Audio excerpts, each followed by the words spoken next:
बिस्मिल्लाहिर्रहमानिर्रहीम। Welcome in my channel. तो आज हम देखेंगे कि डायरेक्ट डेमोक्रेसी क्या है और इसके अलावा मैं आपको नोट्स कैसे बनाते हैं वो भी तरीका समझाऊंगा कि वो कैसे बनाते हैं। तो वीडियो को स्टार्ट करने से पहले अगर आपने मेरा चैनल लाइक एंड सब्सक्राइब नहीं किया तो काइंडली लाइक एंड सब्सक्राइब कर लें और वीडियो को ज़्यादा से ज़्यादा शेयर कर दें। तो चलें स्टार्ट करते हैं। डायरेक्ट डेमोक्रेसी से पहले हम देखते हैं डेमोक्रेसी क्या होता है। What is democracy? Democracy is a form of government in which people choose their representative by voting. For example, USA, India. Democracy वो फॉर्म ऑफ गवर्नमेंट होती है जिसमें जो लोग होते हैं अपने रिप्रेजेंटेटिव को चूज़ करते हैं वोटिंग के थ्रू। फॉर एग्जांपल यूएसए और India. It encourages free thoughts, ये फ्री थॉट्स को इनकरेज करती है। इट बिलीव्स इन इक्वालिटी, ये इक्वालिटी पर यकीन रखती है। People choose what is good for them, लोग जो हैं वो चूज़ करते हैं कि उनके लिए क्या बेहतर है। पीपल पोजेस अल्टीमेट पावर, लोगों के पास बेइंतहा पावर होती है। It is a political and social situation in which people participation for common goods, ये एक पॉलिटिकल और सोशल सिचुएशन होती है जिसमें लोग पार्टिसिपेट करते हैं कॉमन गुड्स के लिए। People can change and enact laws, जो लोग होते हैं वो इनेक्ट भी कर सकते हैं और चेंज भी कर सकते हैं लॉ को। और अगर कोई भाई डेमोक्रेसी के बारे में मज़ीद जानना चाहता है कि वो क्या है, इसकी टाइप्स क्या क्या हैं, या इसके बारे में मज़ीद डेफिनेशन, इसका ओरिजिन जानना चाहता है, तो मेरी इस वीडियो के लिंक में जाकर देख सकता है। उसकी डिस्क्रिप्शन में मैं इसका लिंक छोड़ दूँगा डेमोक्रेसी का ना। Different types of democracy. There are 4 different types of democracy: direct democracy, representative democracy, constitutional democracy और monetary democracy। आज हमने बात करनी है डायरेक्ट डेमोक्रेसी। दरअसल जो डायरेक्ट डेमोक्रेसी है वो स्विट्ज़रलैंड में की रोल अदा कर रही है इन शेपिंग स्विस कॉन्स्टिट्यूशन। इसका हम इंट्रोडक्शन देखते हैं। डायरेक्ट डेमोक्रेसी में वो कह रहा है, direct democracy is a political system in which people personally participated in decision making process and do not rely on them. यानी ये ऐसी डेमोक्रेसी है जिसमें लोग पर्सनली पार्टिसिपेट करते हैं, ठीक है, और ये किसी के ऊपर इन्हिसार नहीं करते। Direct democracy, those rule, institution and procedure that enable the public to vote directly on a proposed constitutional amendment law, treaty of a policy decision. Direct democracy वो रूल्स, इंस्टीट्यूशन और प्रोसीजर का नाम है जिसमें लोग डायरेक्टली वोट करके propose constitution को amend भी कर सकते हैं और इसके अलावा ट्रीटी की जितनी भी पॉलिसी डिसीजन है उसको भी चेंज कर सकते हैं। इसके अलावा इसके 4 मेन पिलर्स जो होते हैं डायरेक्ट डेमोक्रेसी के, वो कौन कौन से हैं वो मैं आपको बताता हूँ। Referendum, citizen initiative, agenda initiative, recall, ये 4 जो मेन इसके पिलर्स हैं डायरेक्ट डेमोक्रेसी के। इसके बाद उन्होंने बताया जी only referendum and citizen initiative are used. Referendum और सिटीज़न इनिशिएटिव जो है वो यूज्ड होते हैं बहुत ज़्यादा। और अगर आपने इन दोनों के बारे में जानना है तो इससे पहले मैंने एक वीडियो बनाई है, उसका मैं लिंक डिस्क्रिप्शन में छोड़ दूँगा, वो देख लीजिएगा। इंशाल्लाह आपका रेफरेंडम और इनिशिएटिव का कॉन्सेप्ट क्लियर हो जाएगा। अब नेक्स्ट है डेमोक्रेसी। डायरेक्ट डेमोक्रेसी और pure democracy is a form of democracy in which people decide on policy initiative directly. Direct democracy या प्योर डेमोक्रेसी ऐसी फॉर्म है डेमोक्रेसी की जिसमें लोग जो है पॉलिसी इनिशिएटिव के ज़रिए अपना कुछ भी डिसाइड करते हैं। This differ from majority of the most currently established democracy. ये डेमोक्रेसी जो है ये जितनी भी करंटली डेमोक्रेसीज़ है सबसे डिफरेंट है। विच आर रिप्रेजेंटेटिव डेमोक्रेसी, जिन्हें कि आप रिप्रेजेंटेटिव डेमोक्रेसीज कहते हैं। In a true direct democracy all law bills and even court decision are voted on by all citizens। यानी इसमें क्या होता है जी, जितने भी लॉज होते हैं, लॉज के बिल होते हैं, इवन के कोर्ट के जितने भी डिसीजंस हैं, वो सारे के सारे डायरेक्ट डेमोक्रेसी के थ्रू लोग डिसाइड करते हैं वहाँ पे। अब हम इसकी डेफिनेशन देखते हैं।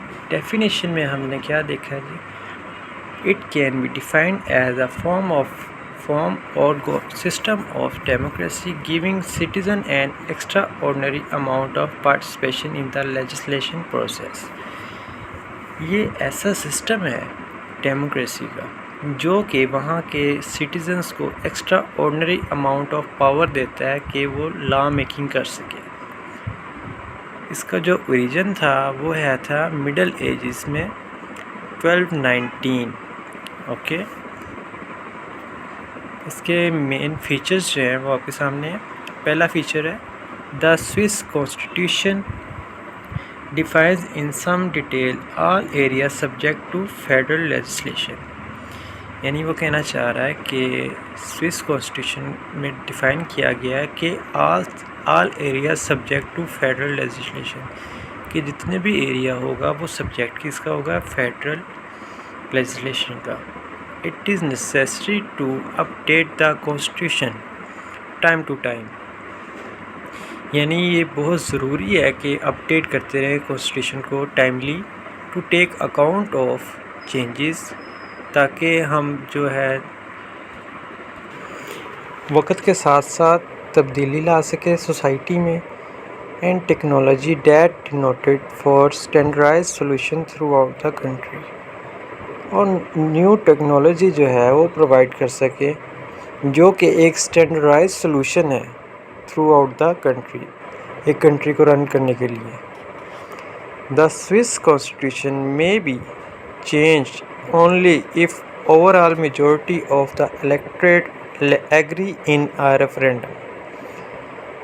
जो स्विस कॉन्स्टिट्यूशन है या स्विट्ज़रलैंड का जो कॉन्स्टिट्यूशन है वो सिर्फ़ और सिर्फ तब ही चेंज हो सकता है जब ओवरऑल मेजॉरिटी ऑफ इलेक्टोरेट, जब बहुत ज़्यादा मेजॉरिटी इलेक्टोरेट की एग्री करे इन अ रेफरेंडम, एक रेफरेंडम में, ठीक है। And if the electorate of majority of canton agree to, ना सिर्फ हमने ये देखना है कि वहाँ के जितने इलेक्टोरेट है वो, उसके साथ साथ कैंटन्स के अंदर जितने भी इलेक्टोरेट है वो भी एग्री करने चाहिए इस बात से, ठीक है। कैंटन्स कितने हैं इसके अंदर, 26। The latter is sometime little more difficult because it means that the rather conservative electorate of smaller rural canton must be convinced as well। बाज़ औक़ात क्या होता है कि ये मुश्किल हो जाता है उनके लिए किसी भी चीज़ को चेंज करना, क्योंकि जो वहाँ पे 3 कैंटन्स हैं जो अभी इतने, यानी टोटल 26 है ना, 26 में से 23 जो हैं वो डेवलप है, फुली डेवलप है, और जो 3 हैं वो फुली डेवलप नहीं है, ठीक है। जो 3 को पहले उनको कन्वेंस करना पड़ता है, फिर जाके ये आपकी रेफरेंडम के थ्रू आपका चेंज हो सकता है कॉन्स्टिट्यूशन, ठीक है। इसके बाद हम देखते हैं कि किस तरह इसके फेडरल लॉज जो हैं वो कैसे अमेंड होते हैं, ठीक है। ये कैसे, इसको प्रपोज कैसे किया जाता है। तो नंबर फर्स्ट पे क्या होता है जी, a first draft is prepared by expert in the federal administration. एक ड्राफ्ट जो है वो प्रिपेयर किया जाता है फेडरल एडमिनिस्ट्रेशन में, ठीक है, जो कि वहाँ के एक्सपर्ट्स जो हैं वो बनाते हैं। Then this draft is presented to large number of people. फिर ये जो ड्राफ्ट होता है ये लार्ज नंबर ऑफ पीपल को प्रेजेंट किया जाता है in a formalized kind of opinion poll. यानी एक ऐसा पोल बनाया जाता है जिसमें ये जो लॉ बन रहा होता है वो उनके सामने रखा जाता है, ठीक है। उसके बाद क्या होता है जी, एवरी इंडिविजुअल में comment on the draft and propose changes. अच्छा, वहाँ पे ये भी फैसिलिटी दी गई है उस पोल के अंदर कि अगर कोई वहाँ का सिटीज़न जो है, अगर वो चाहे तो वो उस पोल के अंदर कमेंट कर सकता है कि जी इसमें ये चेंजेस होनी चाहिए, ये नहीं होनी चाहिए। उसके बाद this result is presented to dedicated parliamentary commission of both chamber of federal parliament, discuss in detail behind close door and finally debated in public. अच्छा, इसके बाद जो पोल का जो रिज़ल्ट है ना, वो वहाँ के बोथ चैम्बर्स में रिप्रेजेंट किया जाता है, लेकिन उसका रिज़ल्ट जो है तब तक लोगों को नहीं बताया जाता जब तक इन्हें अच्छी तरीके से ये खुद डिस्कस ना कर ले। ठीक है। Member of parliament do take the account of result of step 2। पहले देखा जाता है कि स्टेप 2 में क्या होता है जी। स्टेप 2 आपके सामने जो मैंने भी पढ़ा कि स्टेप 2 ठीक से लिया गया था। ठीक है, हर बंदे को उसका हकूक़ दिया गया था कि वो कमेंट कर सके। अगर ऐसा नहीं है तो फिर दोबारा से होगा। ठीक है, यही मैंने लास्ट लाइन में लिखा हुआ है, result of step 2 because if it is faced to do so. Then last में क्या हमने देखना है, इसमें है लास्ट में क्या होता है, electorate has a veto right on laws. जो इलेक्ट्रेट होता है वहाँ का, उसके पास वीटो राइट होती है। If anybody is able to find 5000 citizen signing a form demanding for referendum. अगर सपोज़ कोई ऐसा शख्स या कोई ऐसा पार्टी का मेंबर 5000 वोट्स ले आए किसी भी कॉन्स्टिट्यूशनल लॉ के ऊपर, ठीक है, तो रेफरेंडम करवाया जा सकता है विद इन 3 मंथ्स। 3 माह के अंदर अंदर a law must be held, एक नया कानून पास किया जा सकता है। या ऐसे लाइक ये कोरोना आया था, तो अगर वहाँ की कम्युनिटी का कोई शख्स या कोई कम्युनिटी वहाँ पे बैठ के कहती कि हम चाहते हैं कि ये जो मास्क है ये सबके लिए ज़रूरी हो जाए, ठीक है, लेकिन उसके लिए बिना रेफरेंडम करवाया जाता था या इनिशिएटिव का जो है टूल उसे इस्तेमाल किया जाता था। ठीक है, a majority of people to pass a law not a majority of canton. इसमें ये नहीं देखा जाता कि भाई कैंटन्स में कितने कैंटन्स ने इसे हमें सपोर्ट किया है या किस लॉ में सपोर्ट किया, ये नहीं, बल्कि इस चीज़ को देखा जाता है कैंटन्स के अंदर जितनी आवाम है, उसके अंदर जितने भी इलेक्ट्रेट है, उनका 5000 सिटीजन्स का साइन करना लाजमी है। Referendum on more than a dozen laws per year are not unusual in Switzerland. Referendum जो है एक, यानी वो कह रहा है कि 1 दर्जन से ज़्यादा जो है रेफरेंडम होते हैं एक साल में।